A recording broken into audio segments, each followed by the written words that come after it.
Hello and welcome to Let's Guess the Killer.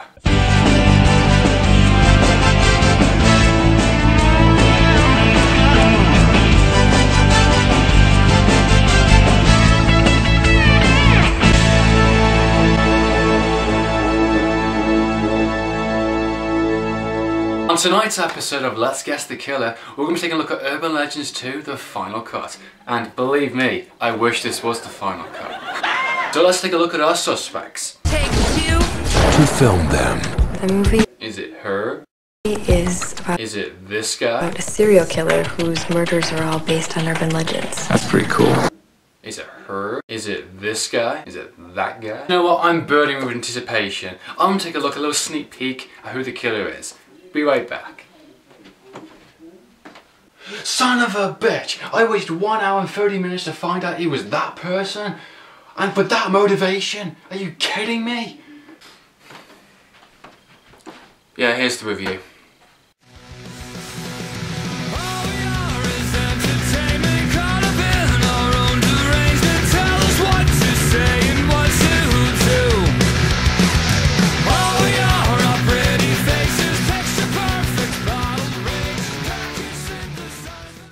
Hey, I'm Trinity Wood and welcome to my review for Urban Legends 2 Final Cut. So back in 1986, Kevin Williamson and Wes Craven redefined the horror genre with a huge success of the Scream franchise, which led to a series of 90s slasher movies trying to rip off and copy the franchise in some way, shape or form.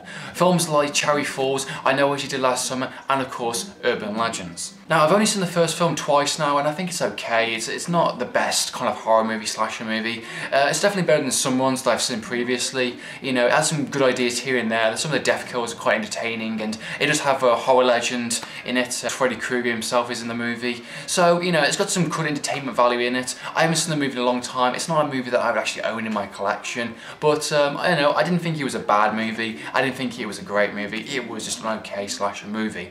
So the storyline follows a bunch of film students like myself that are trying to make a feature film to win this Alfred Hitchcock Award, which is basically a £15,000 reward prize that pretty much guarantees you a place within Hollywood to make a feature-length movie kind of thing.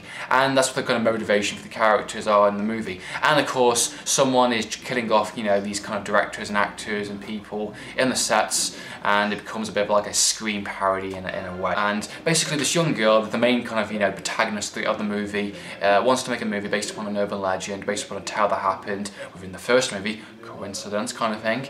And, you know, of course stuff starts to happen and someone's knocking them off. We're in the same gear as the first one, and, you know, that's pretty much it really. The storyline itself is not exactly hard to understand. It's actually pretty straightforward really. Once you find out the main kind of like, you know, the motivation, the reason, you kind of think it's kind of stupid really in a sense, and then once you find out who the killer is, it's even more stupid and just like, really. And some of the decisions of the movie I felt were really poor, and some of the writing was just lazy, and you know, I can tell that the writer was watching Scream or some of a horror movie in a sense, or trying to watch Urban Legends the first one and thinking, okay, what could I do to, you know, rip off all these franchises, you know, oh, Scream, oh, they did a movie within a movie, that will work, oh, Last Summer Vacation, you know, it's that type of writing in a sense. It's like basically changing a couple of things here and there and you've got a movie, and it does not work. The writer was extremely lazy and the dialogue I felt was just a bit rubbish, to be perfectly honest. I didn't really give a shit for most of the characters. One or two that I actually didn't mind, some of the bigger actors in it. A lot of the characters in the movie I felt were really selfish and I didn't really like a lot of them, and to be honest. There's only one or two of the kind of the comedy psychic characters, the comic relief characters that I actually found quite enjoyable, but you know, even their death scenes, even their kind of, you know, scenes didn't you know, bring up the movie, didn't, you know, live up to the hype of the movie in a sense.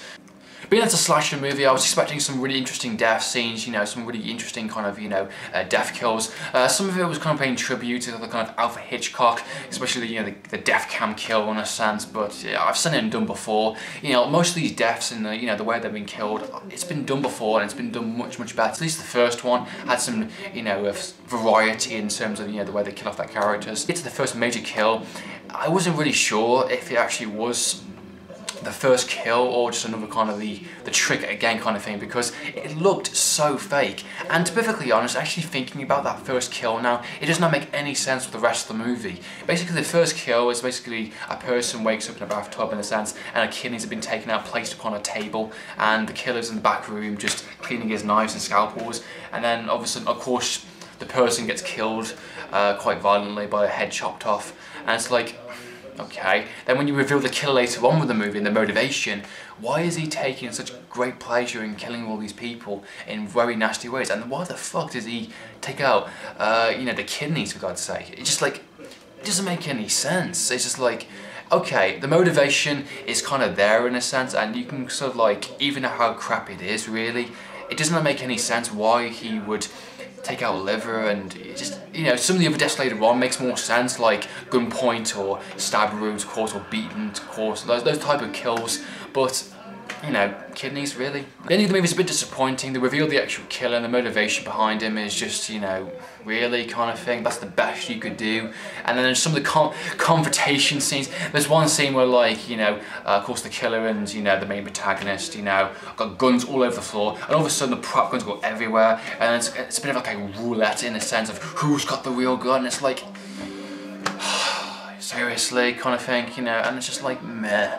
My favourite part of the movie was the cameo appearance from a person from the first movie. You probably guess who it is, perfectly honest, but it was really surprising. He was really good, and he was definitely like, oh, okay, that breaking the fourth wall just a little bit there, and I actually felt it was a pretty decent cameo in all fairness. But that's about it.